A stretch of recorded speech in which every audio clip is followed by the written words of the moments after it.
Hey friends, welcome to the Good Roots podcast. This is a special edition. We're in between sermon series right now for the first week in August. And so we're going to be talking to two of our current staff members. And I think it's going to be a really good treat for all of you. So I hope that you'll enjoy this special edition of the Good Roots podcast.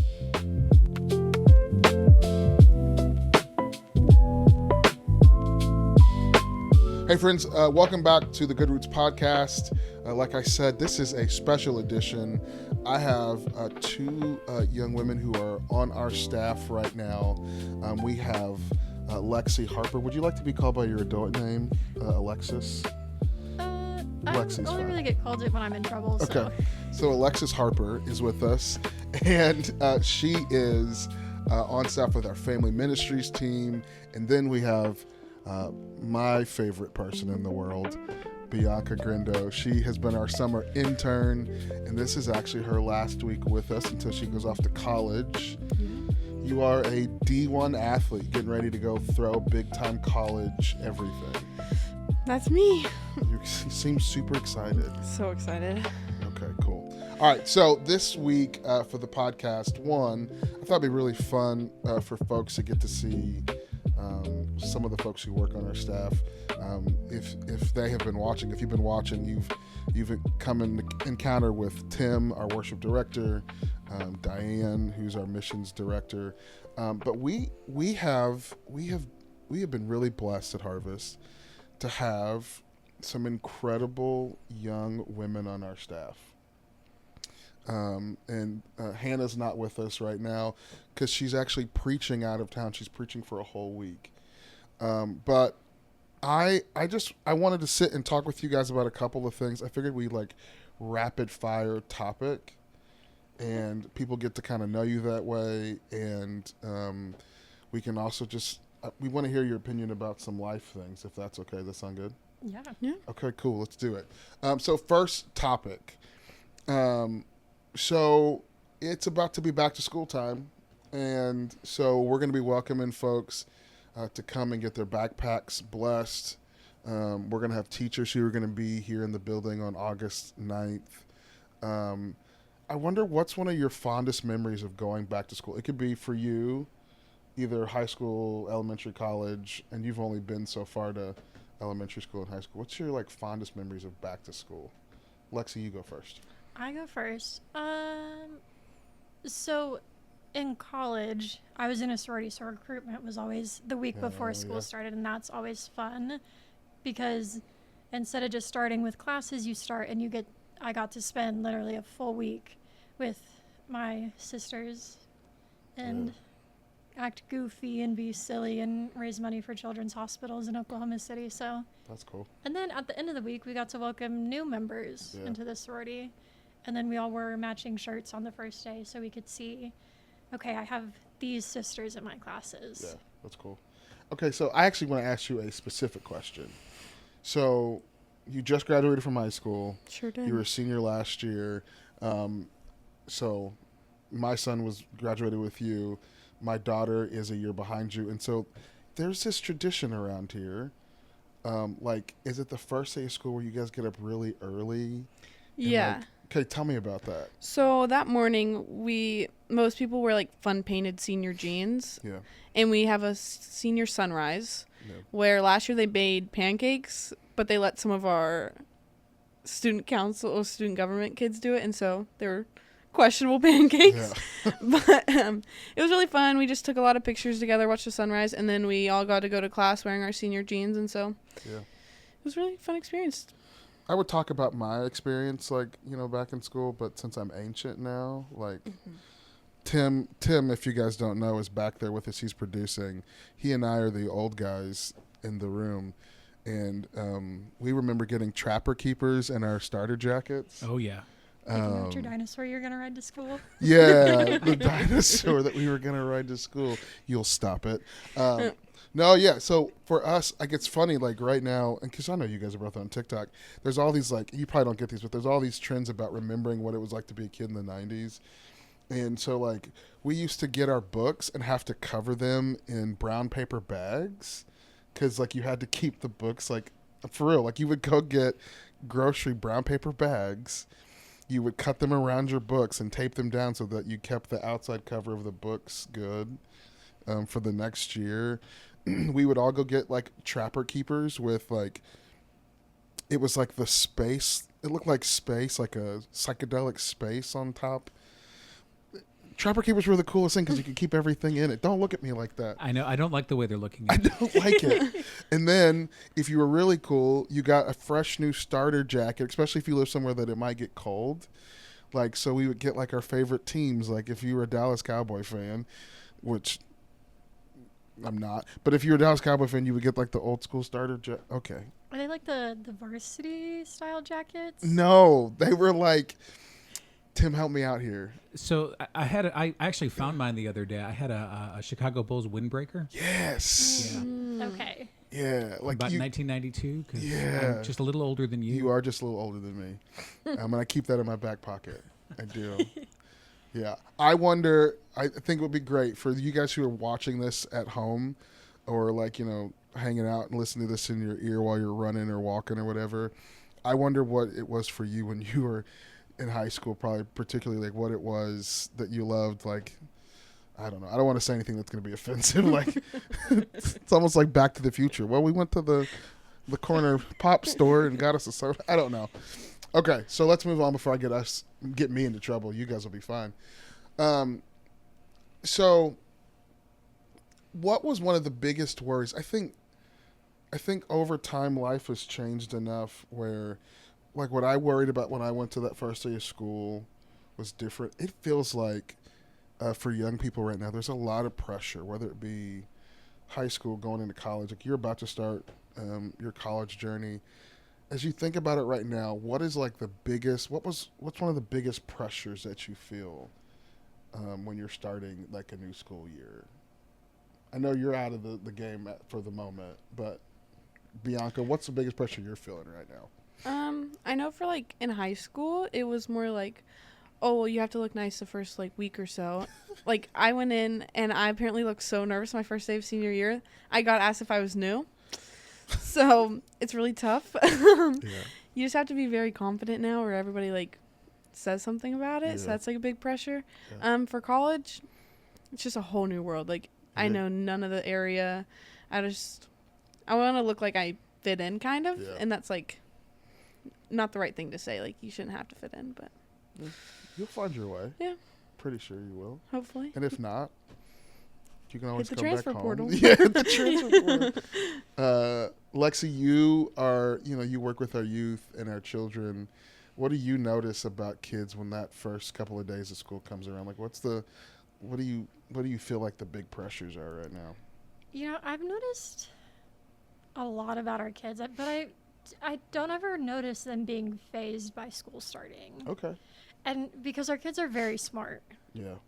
in very different ways. Yeah. Kid to kid. But Yeah. I feel like for teenagers and especially like students like Bianca going into college, it's finding out who they are. Mm. And then this will be really a big one for you is how do you keep your faith Mm.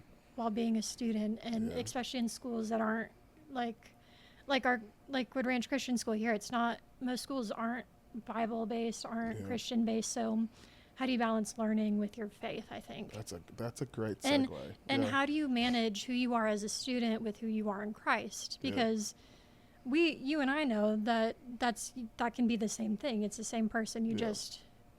But for a lot of kids, it looks different who they are at school versus who they are at youth group or in Sunday school, and who they are with their Yeah. friends and their family.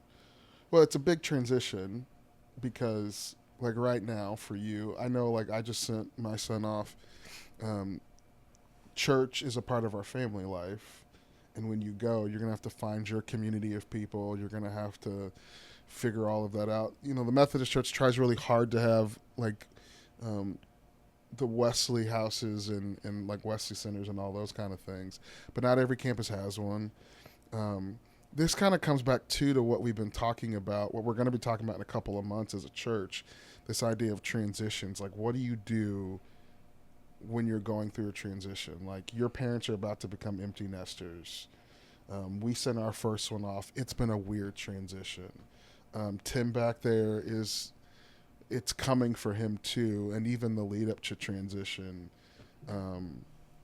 I wonder, Bianca, as you like are about to make this transition, if people were going to pray for you individually, or for like the students who are currently transitioning from high school to college, or from junior high to high school, whatever the transition would be, what's one of the biggest things you think that we as a community should be praying for students transitioning right now? So for me personally, and I'm sure it's a lot of people, I really want to try and stay true to myself when I go, because I know in the past, everybody's like, just wait for the college experience, like the college experience, but that's not at all what I want to do with my college life.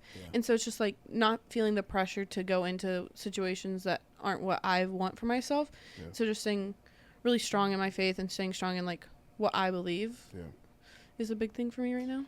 So do you guys think that the church, and not just like Harvest, but like we're going to talk big church for a second, because so before you came from a Catholic background, now you're part of our church.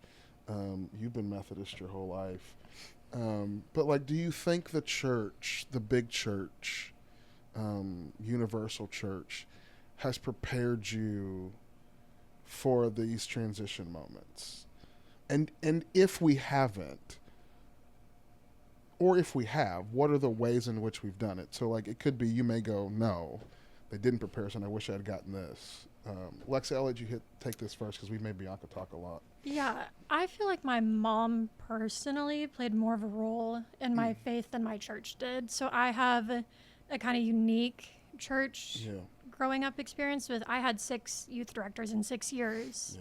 So as soon as one came, they were gone. I think something I've noticed with like a lot of my peers when I was in school and starting in college, I started in COVID, so we went to class and we didn't really get to, we wore masks and we didn't get to like do a lot of stuff in big groups, so that was a harder challenge too. But I think every church tries. I don't think every church is successful. I feel like a lot of times churches forget about their college students. They raise them, they get to graduation Sunday, they get through the summer, and then they go, okay, bye. Come back at Christmas. We'll see you then. But then don't continue keeping those connections while they're gone.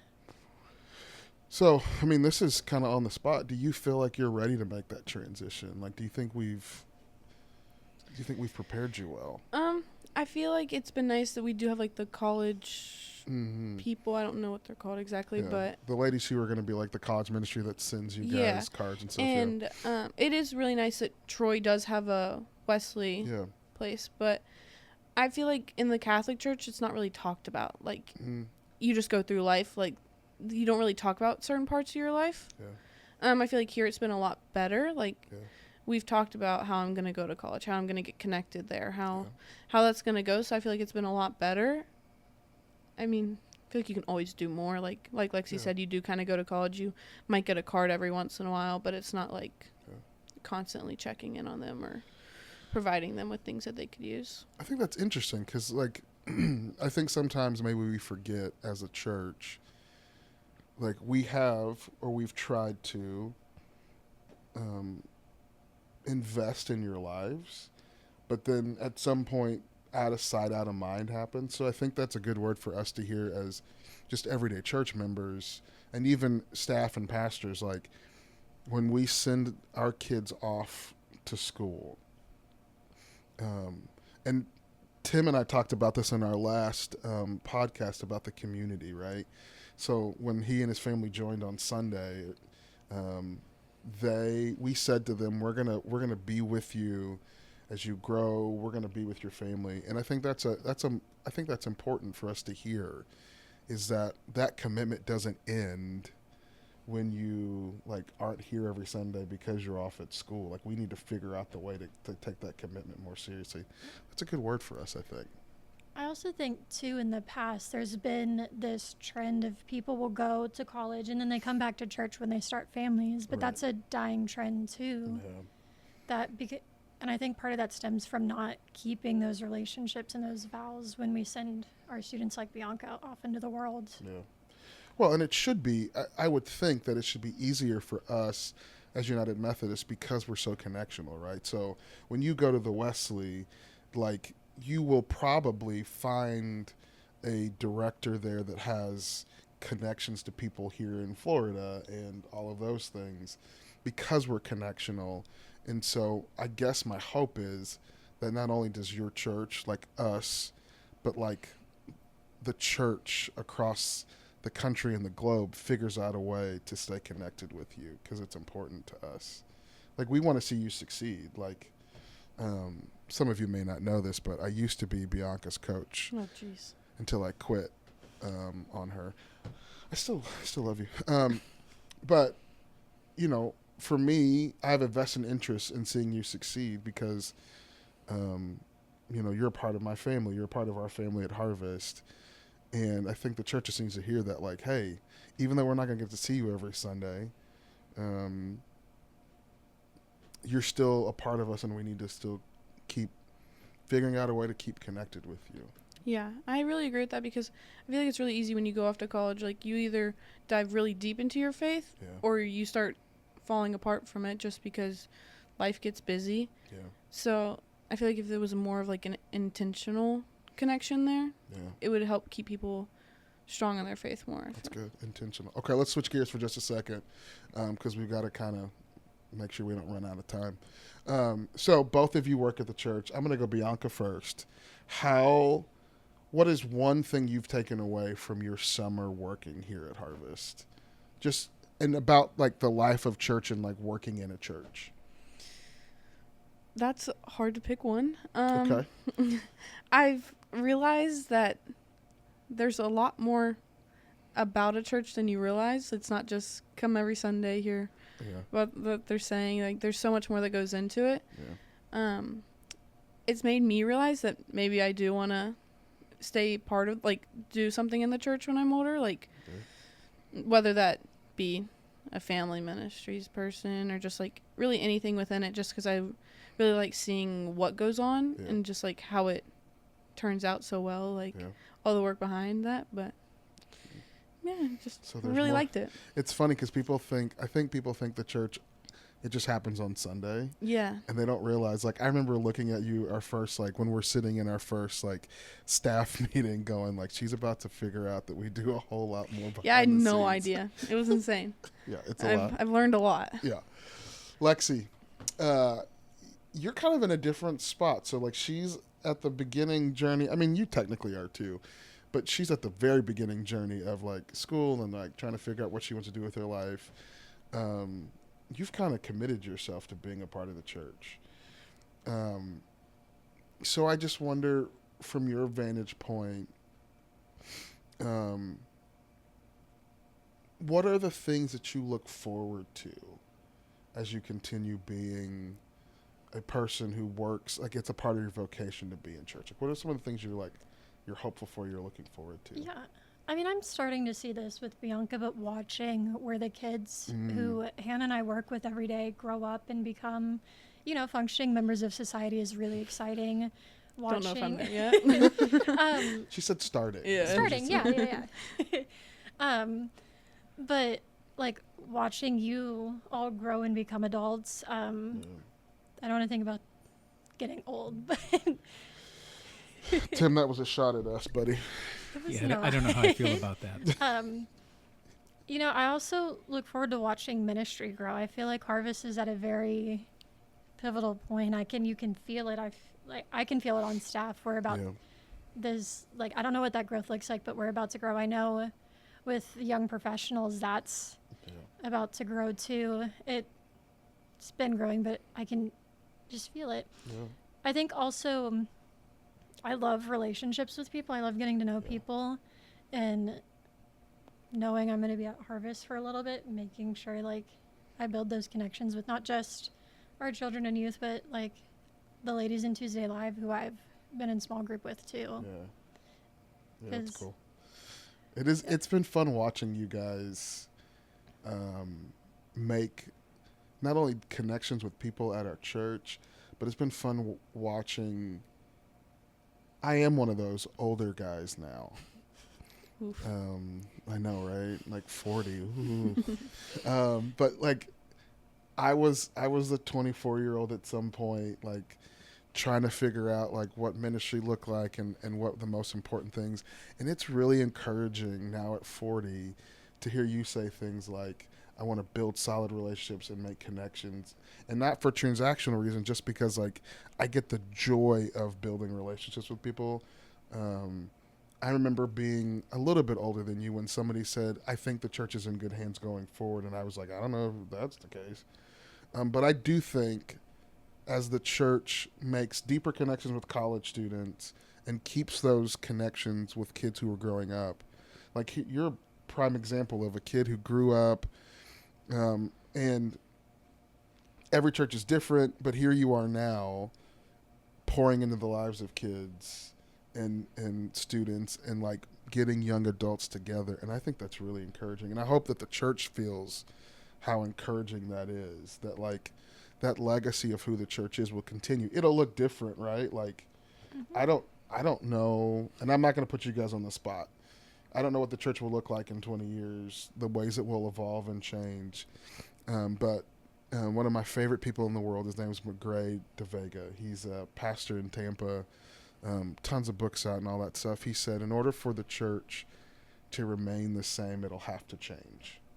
And I think that's true. And I think we are in good hands with you guys. All right, here we go. Can we do a little rapid fire? Yay!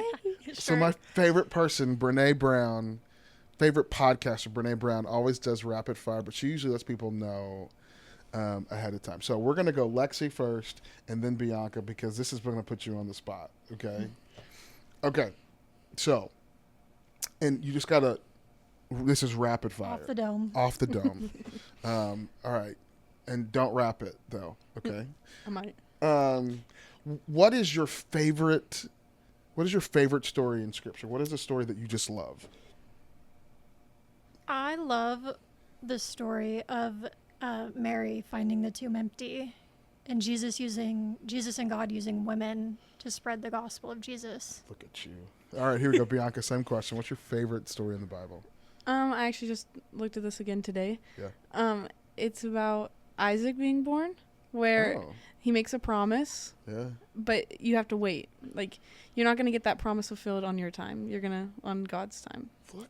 Golly, this is a great idea. Okay, let's see. Rapid fire, the next question. Okay. What is, for a lot of us, like hymns are a big thing, you know, and that's kind of the way we worship. What is the favorite song? It could be a hymn or a modern or contemporary song. What is your favorite song to have in worship or in your own worship personal time? I have two. Okay. Blessed Assurance, Yep. modern or traditional. Okay. Both fill my soul a lot. Yeah. But there is something about a traditional Amazing Grace hymn that makes me cry. All right. Yeah. Cool. Bianca. It changes constantly. Okay. But If it was today, for right now, Yeah. it's God, I'm just grateful. that is a That's a great good song. one. That is a great song. And the reason why we're not going to get too deep into it is because I want folks out there to actually have to go like, now, Listen. obviously Amazing Grace, but like, great. Go back, figure out what she said, and go find that song. Okay. If you could tell the church, if you had carte blanche right now to tell the church one thing that you felt was important about who the church is going forward, or what we should be as we go forward, what would be the thing you would tell us? When you think about children and youth, stop thinking of them as the church of tomorrow. They are the church of today, and allow them to be the church of today with you. Okay, that's good. Bianca? For me, I feel like we really just need to be in the idea that it's going to change. It's not going to be the same way all the time. And you need to be more open to change, because you might like it a lot more than you realize. Okay. I'm good with that. That's 3 rapid. You guys, this is the first time we've done rapid fire on the podcast. You guys did a great job. Not that we're grading, although when you get to school, they'll start grading. But that's different. wait. Don't worry about that. Hopefully not on a curve. Oh, Lord, have mercy. Okay. Thank you guys both for doing this.